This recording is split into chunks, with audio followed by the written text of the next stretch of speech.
Hello, I'm Kendra Von Esch, and you are listening to my 10-minute daily podcast, Reality Reflections. I bought into what this world said would make me happy. Money, prestige, power.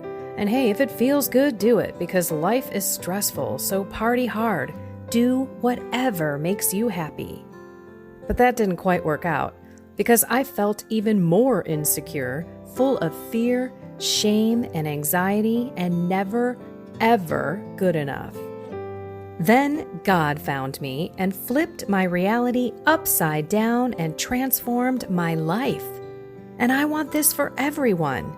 So I left my executive career to help others find true acceptance, supernatural peace, joy, and love that only comes from a relationship with God. Here is my reality reflection for today. I'm back. Hello, everyone. It's so great to be here. I missed you. I hope you missed me. What's been going on? I'm sure you can't tell me, but I'm going to ask through this podcast. We'll do a little check-in of the mind, body, soul, surrounded by God's Spirit. How's that going? Well, let me just kind of give you guys an update of what's been going on with me. My husband and I have been traveling God's green earth, it seems like, over the past week and a half. We went from Chicago down to Tennessee. It's about an 8-hour trip in a car. Everything's in a car. We saw our property. It was super exciting. I am going to do a video. I'll share that little property thing in that video. So if you are not a subscriber of my YouTube channel, get on out there, hit subscribe, hit the black bell so that you won't miss a video ever.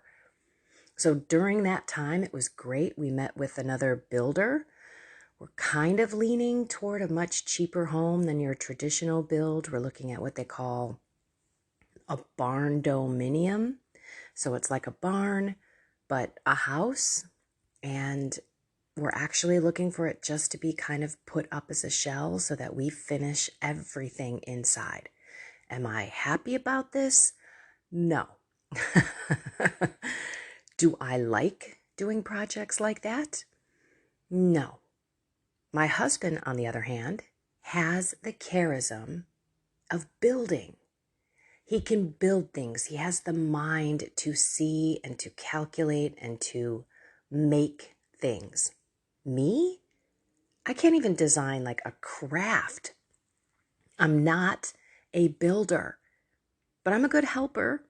I'm a good quality control person, and I'm a really good cleaner-upper. So I'm sure between the two of us, we can make this work. And then we hightailed it over to Atlanta, which was another 7-hour drive from where we were at. Stayed there for a couple of days and then shot down. I had so much fun with my husband's nieces and nephews. I guess they're my nieces and nephews too, but they're on my husband's side of the house, family, if you will. And then we drove down for, another 10 hours to, first we went to Pensacola, which was a 6-hour drive. Then we drove another 10 hours down to Florida. And that's where we are this week with my mom. And it's been wonderful. We're waiting for the weather to kind of turn. I'm getting a little bit of sun, so I'm excited to get some vitamin D from the sun itself. We have not seen much sun on our bodies, at least my husband and I, being in the Chicagoland area for the last month and a half. So it is wonderful. Okay, mind, body, soul. What has been going on? We're looking at day 30 of this new 2023 year. For those who are just kind of catching up or just found this channel, I did a 5-day, 9-hour prolonged fast as of December 31st. What that means was I didn't eat anything. I had vitamin D, vitamin C supplements, and then I took salt and potassium. That's it. And I felt wonderful. I was on a euphoric high. My body was dropping bloat for sure. There was a lot of water. Usually when that happens, what I've found under my research, it's about 5 to 6 pounds of water because what's happening is your body is depleting the glycogen stores in your muscles and in your tissues, and that's where we get the bloat. That's why when you eat high carb foods and high sugary foods, you're bloated, maybe having digestive issues, I'm not sure. But that's what I learned. It was water mainly, but then it continued on. So the initial 13 pounds that I lost and the 3% body fat and the 1% muscle that I gained, I continued to lose the body fat, and I'm kind of in the same state as far as weight, but my body composition is changing. As I work out, I'm gaining muscle. And while I'm here, I'm going into the gym that my mom has, and I'm doing some weights with machines. It's really cool. I'm excited to see the body change, and I have been on top of it. I've been paying attention. I'm trying to eat when I'm truly hungry, when I know that I have those pangs coming, or just to kind of shock the body a little bit. I've also been doing a lot of intermittent fasting, where I just eat at night in between a certain hour of time. For me, it's usually like between 5 and 8. That's a pretty short window. Lots of people do intermittent fasting where they have a 6-hour window where they can eat like a later lunch and an earlier dinner. Bottom line, I've been shaking it up and trying to pay attention to the body. And I've noticed down here in Florida, we thought we got some wild-caught shrimp. It was not wild-caught shrimp. It was farm-raised. And I know for a fact because my body was so sore. I was so inflamed. I couldn't believe it. Every joint in my body hurt. And it took a day for it to go away. But the minute the next day came, I did another intermittent fast to just kind of clean out whatever was in me. And I felt great for sure by the next morning. But I'm noticing how certain things make me feel and how my body reacts to the food that I'm putting in it, to the exercise that I'm stressing it out with, what works, what doesn't work. I've been mixing up high intensity interval training, but I find that my body's not so good with that as much as I thought it would be. I'm better with long, consistent walks, which is, by the way, when you burn most fat. When you do the high intensity and running, you are burning the glycogen stores, sorry about that, in your body. You eventually burn more calories, but you're not directly burning fat. And when we are trying to lose weight, that's the part that we're trying to lose, is the fat. And then the soul. So yeah, it sounds like I've been paying a lot of attention to the mind and the body. And I have been paying attention to the soul. I've got a few things that I'm working through. I'm processing some emotions, some feelings, and I've been going to confession. I just went to confession down here. Very strange. I've got to tell you guys this one. I'm excited to go to confession. My mom shares that it's like in a church where you stand and you face the priest, which I'm fine with, and then you leave. It's just all open. There's 4 or 5 priests, and it's for a half an hour on Saturday. That's the only time that they have confession. So sad.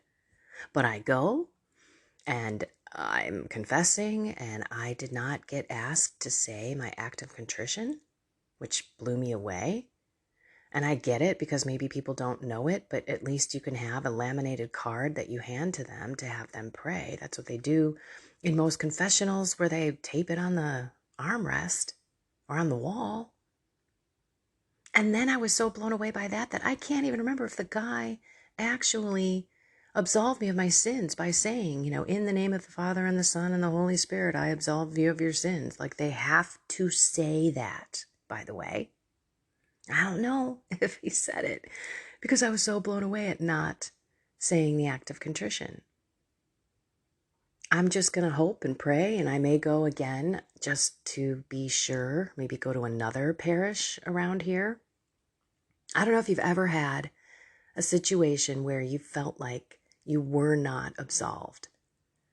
And in certain cases, that could be true. If they don't say what they're supposed to say, yeah, it's pretty much not valid. Kind of scary, isn't it? But I don't know for sure. I'm pretty sure he did. I was just blown away by the whole experience. It was very bizarre. But if I think about the rest of my soul, I wasn't doing my morning prayer. I was squeezing in my rosary. A couple times I missed it completely.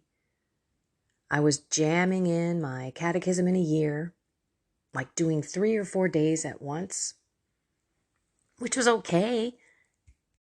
I guess I did it.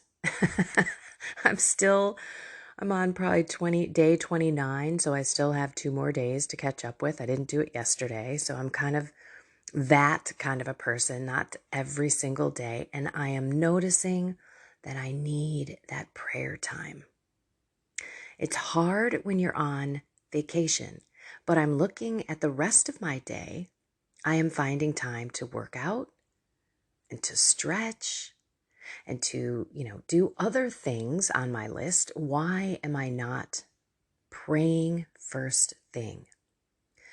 Because I know how different I am when I do. If I am praying in the morning, that's why I was happy to get back to you. I come into the room, I pray, I read the readings, I sit with God before I come on this podcast every day. So it does ground me, root me in prayer, in God. And it starts off my day on the right foot. And it's hard when we're on vacation. It's hard when we're not doing our normal, regular, scheduled stuff. So that's why I'm coming to you all to inspire you to stick with your desired schedule, the one that you want to have. Because if you remember, discipline is good. Discipline is freeing you from this thing that has been something that you've been fighting for a long, long time. And the more that you actually stick with that plan, that discipline nature in your bones, you will not only feel free, but you will feel empowered. That word is so key. Empowering you to just take hold of your life, your mind, your body, your soul, and not allow any outside circumstances or outside spirits or the world or people to get in your face and misguide you, redirect you, or control you. This is where we have to be very conscious about who we hang out with, what we're watching, what we're doing, and to fight the fight, because it could be powers and principalities that are really in your kitchen and you haven't fought with deliverance prayers. I'm struggling right now. I'm going through a process of trying to find that forgiveness and that mercy in my heart. I'm not there. I gave it to God. I don't have those feelings that attach to it. So it's tough. It's super tough. But the more that I pray and the more that I go to God, I find that being alleviated off of my shoulders. And I trust that God will change my heart. But then there are days when I don't talk to God about it, and it starts to weigh on me. We all want to be Christ-like, but we're very human. The difference is, when do we go to God? How quickly do we realize that we cannot do it on our own? We just heard the Beatitudes on Sunday. Blessed are those who are poor in spirit, for they will inherit the kingdom of heaven. Poor in spirit means this, everyone. I cannot do anything without you, Lord. I can't do anything. The people who are poor in spirit and who realize through their own humility and that beautiful gift of faith that we can do nothing without God. So while I reflect on my mind, body, soul over this last week and a half or so since we haven't talked, I know that God needs to be more in my life, especially first thing. It's kind of hard to do when you're stuffed into a hotel or you're stuffed in somebody else's house, or maybe your plans aren't exactly your plans because you have other people's plans on your plate. But there is always time for God. We can always choose Him, to love Him. And I guess that's the biggest thing over these last few days that I have realized is there, but isn't the center of my life. So that's what I'm going to work on. I'm going to continue to work on the body, the mind. I'm still learning. I'm constantly going out there, figuring out what is this going on with my body? What is that going on with my body? And it's been wonderful, and I'm grateful that I'm paying attention. And I actually found, I want to share something with you. Let's do it. Sorry, it's going to be a little bit longer. Y'all know that I did the prolonged fasting, 5 days, 9 hours. I'm going to share something with you, a little bit of my health, private, confidential stuff, but back in the day, sorry guys, you may not know this, but back in the day, women all of a sudden started getting HPV tested on their Pap exam. And I just had a Pap exam with my full physical the first week of January. And back when they did it, I don't know, someone may know the time that they started testing this, but it was 7, 8, 10, 5, 11 years ago. Like, I have no clue. It seems like it's been forever. Excuse me. But when I got told that I had it, I freaked out. Like, oh my gosh, how did I get this? Well, hello, I was very promiscuous for most of my life. I'm sure I've had the HPV virus forever. And I was like, okay, well, what do you do? And she says, oh, your body usually fights it off. It's no big deal. But then every year I would go in for the Pap exam, I would get the same abnormal cells, and I would have to go into a specialist, not my general practitioner, but into a gynecologist and have a colposcopy, not a colonoscopy, wrong hole. One's your butt. The other one is a woman's part.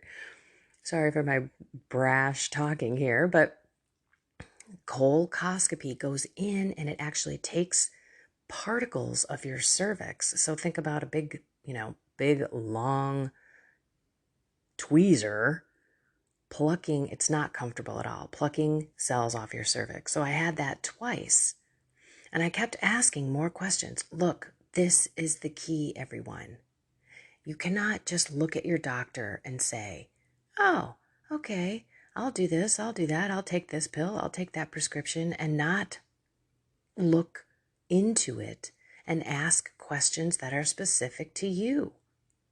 What I'm finding out is we are so different that no chart that your doctor goes by could be necessarily right for you.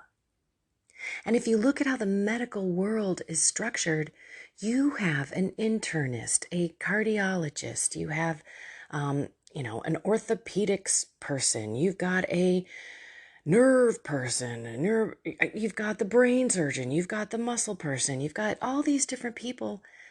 You need a full holistic, and general practitioners are not it. You need a full view of your body, and your body is unique. So as I tell you things that are going on with me, intermittent fasting, 100% keto eating, I'm going to be different than you. You may be pre-diabetic. You may be postmenopausal. You may be this or that or the other, and I'm not. We're all so different. So that's why it's so important to pay attention. So I get the results back this year. I have no HPV virus, and all of my cells are 100% normal. I looked at my husband and I said, you can't tell me the one thing I did different was my fasting, my prolonged fasting. You cannot tell me that autophagy, which is where your body eats dead proteins, dead viruses, live viruses, and cancer. I mean, they attack the crud in your body. And he looked at me and he goes, yeah, you healed yourself, didn't you, kid? I said, I did. And now I'm looking at my other autoimmune deficiencies. I've got vitiligo, white spots all over my hands and feet, elbows and knees. It's when your pigment doesn't come. It actually is what Michael Jackson had. So if you remember when Michael Jackson put a glove on his right hand, it was because he had vitiligo, because his pigment was white on that hand. And then he just bleached his skin so that you couldn't tell.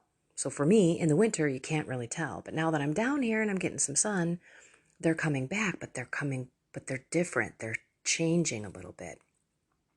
And so I'm going to try a few other things. I'm looking into some ways that I can help my autoimmune deficiency. And that is where people are talking about prolonged fasting. People are talking about that carnivore diet. Obviously, keto is a part. It's not full carnivore. I mean, in carnivore, you don't eat any vegetables. The keto that I'm on is a very high fat, moderate protein diet, but it does have lots of leafy greens and lots of low starch vegetables. Anyway, I hate to go into all of this, but this is what I really want to share, because whatever is ailing you, I have seen pictures of people with horrible psoriasis, horrible boils all over their bodies where they'd have to go get them lanced off by a doctor. People who were morbidly obese, who went through prolonged fasting, who went through intermittent fasting, and who allowed their bodies to heal themselves and take themselves away from all the poisons that we have in so many of our foods that our bodies are just trying to digest and keep us safe from. I mean, we need detoxification. This whole world is just filled with stuff that is so bad for us. So we need to help it out every now and then. Anyway, that's why I'm sharing this with you, because I want you to know how happy I was. I actually went into the file on my patient portal. I was so excited to see, did it work? Did it work? Did it work?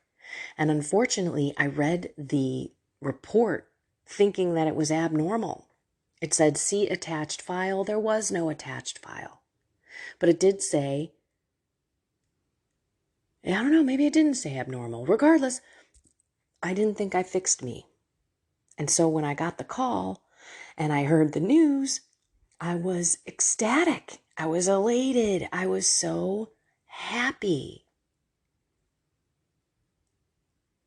There's more to tell on this whole medical thing, but that is just enough for me to share and to give you that encouragement in case you're in your first month of 2023 and you just have no motivation to move forward with anything. I saw it in my mom's neighbor yesterday. She came over and she's like, oh, I've got to plant a couple of these flowers today, and I just have no energy to do anything.